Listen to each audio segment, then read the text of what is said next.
And this is it. Most businesses die of indigestion, not starvation. They die of starting too many things every day and not finishing enough of them.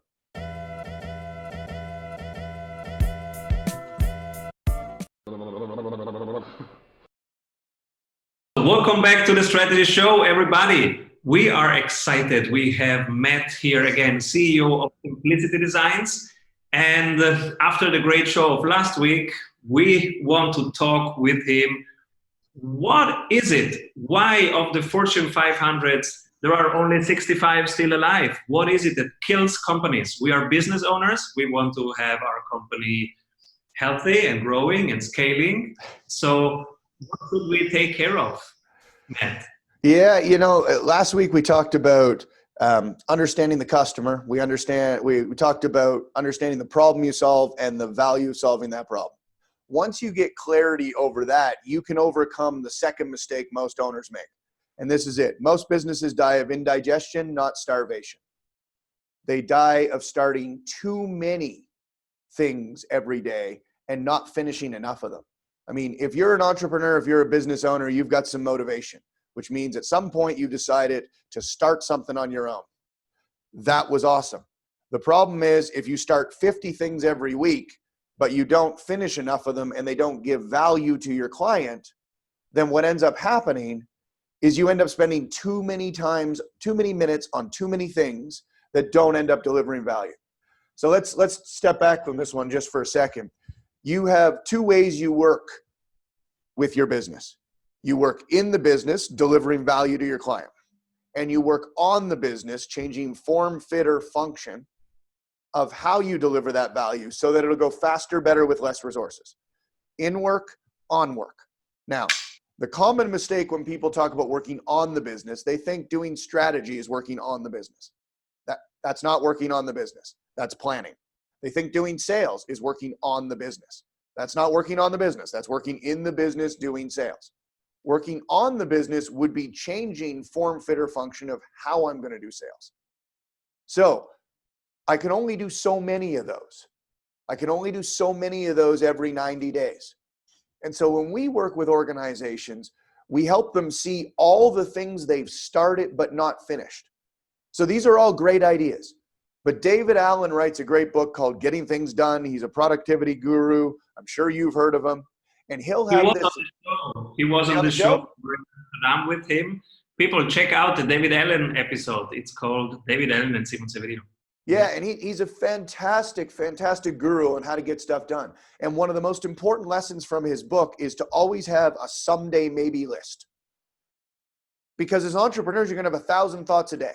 And here's the thing. Most people think if they don't start something, it won't get done. Well, the reality is if you start too many things, nothing will get done. So how do you have that someday maybe list or the hopper, right? So that I can look every 90 days, I can step back and I can go this, and I'm going to go through this. I'm going to say, why do I exist? What problem am I solving for who? What do I want this thing to be in 10 years? As a result of that, what do I want it to be in a year? As a result of that, what do I need to do in the next 90 days in the business, from a resource standpoint, and on the business? And I get this down to my business plan for 90-day sprint. And there's a reason why it's a 90-day sprint. Humans don't understand time over a year. They really can't understand it. So they get too optimistic. They asked Swedish drivers, they said, are you in the top 50%? And 90% said yes.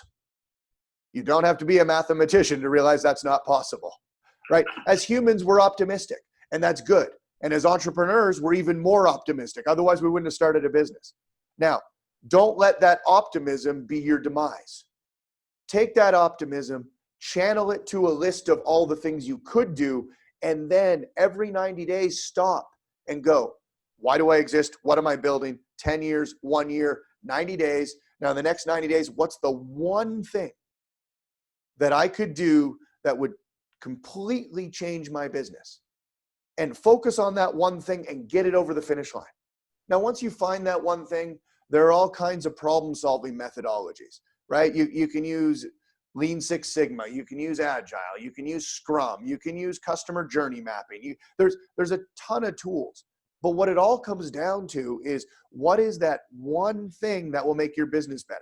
And I always say, what's the biggest constraint? A business owner needs to understand the theory of constraints.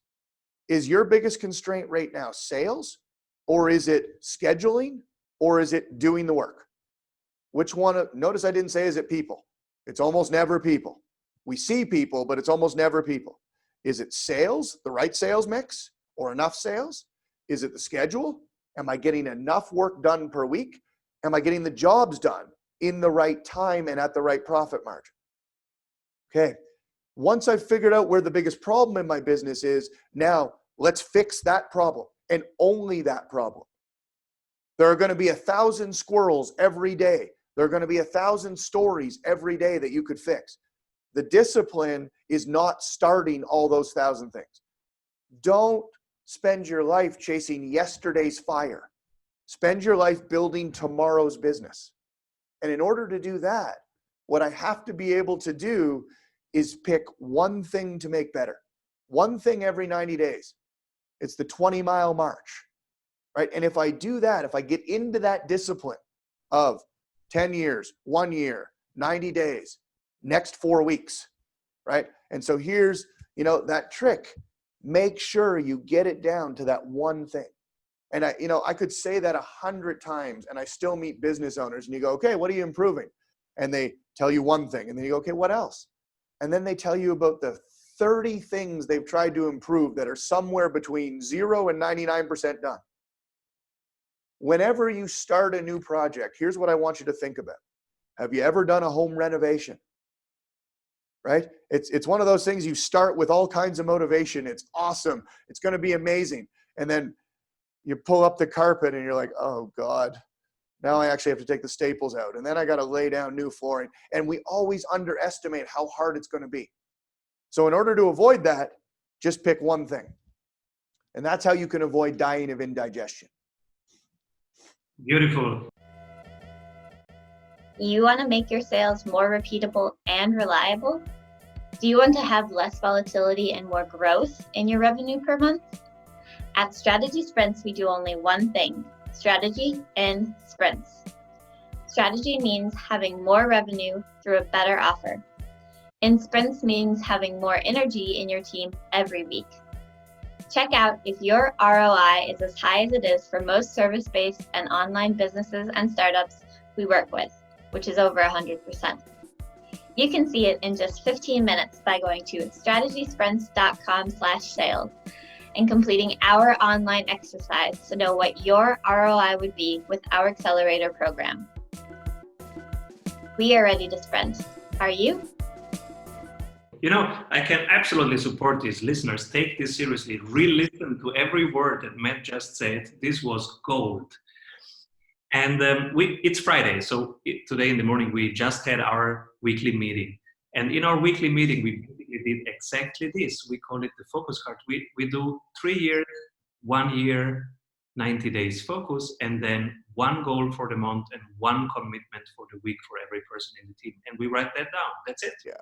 Friday meeting. And I love what you're doing. That meeting is really important because that's the metronome, right? And what'll happen is that's the forcing function that brings your whole organization out of chaos back to order. And when you go from chaos to order, you get reminded of what matters. And this is classic. Like there are two things that will happen without consistent meetings: inertia and entropy. It's really hard to get people moving, and it's really hard to avoid descending into chaos. That meeting you just described gets everybody recentered, and it gives us a chance to challenge it. But then we go, okay, this is the one goal. Okay, I'm back to good. And this, if you don't do this, what'll happen is you'll run so hard and you'll waste so much energy on so many things that will never bring you the value. And it's not because they're bad ideas. It's because you started too many of them in the wrong areas. It's beautiful. So people really listen to the episode when you go, running or doing household work. Re-listen to this, really write down what Matt said and really do it. This is very, very well invested if you're a business owner, if you run teams. I'll give you 2 resources or 3 resources if you like on this one. Okay, so there is David Allen, Getting Things Done. Probably the most important book for an entrepreneur to read is Michael Gerber, The E-Myth. It starts to really get at what are you, a technician, manager, entrepreneur, what role should you have in the organization, and how do you work in the business and on the business. Okay, those 2 books, I'm not going to go to the third one. Those 2 books are probably enough, because if you get through those ones, send me an email and I'll give you the third one. Absolutely beautiful. I listened to the E-Myth as audiobook. I love the audiobook. Yep. And David Allen, there is the book, Getting Things Done, but it's quite a long book. And there is also a 4 episodes of the strategy show where we are in Amsterdam with him. So if you put in David Allen, Severino, you will find the 4 episodes where he breaks it down, and he shows also his computer, which was very generous from him. We went into his working room in his apartment, and he shows his computer and how he does the file organization. So really what Matt just said, the methodology behind it to recenter, he showed it on his computer, on his desk, and so both the physical and the digital filing system that he does. So I can really support you studying that. And I am so excited that we will have Matt back next week on the show, where we talk why amateurs say strategy, but pros say logistics. So stay tuned, people. And thank you, Matt. See you next week. See ya. We all know that working in sprints is better, but how do we know what we should work on? You're in luck, because we have a 15-minute exercise that will give you complete clarity on where to take your project next. Go to strategysprints.com/sales to complete our short exercise and meet one-on-one with an expert sprint coach to identify your #1 bottleneck. Hey everyone, I hope you enjoyed that episode of the Strategy Show. Make sure to like this video below and subscribe so that you can stay up to date with every episode of the Strategy Show. Get daily CEO tips from CEOs for CEOs.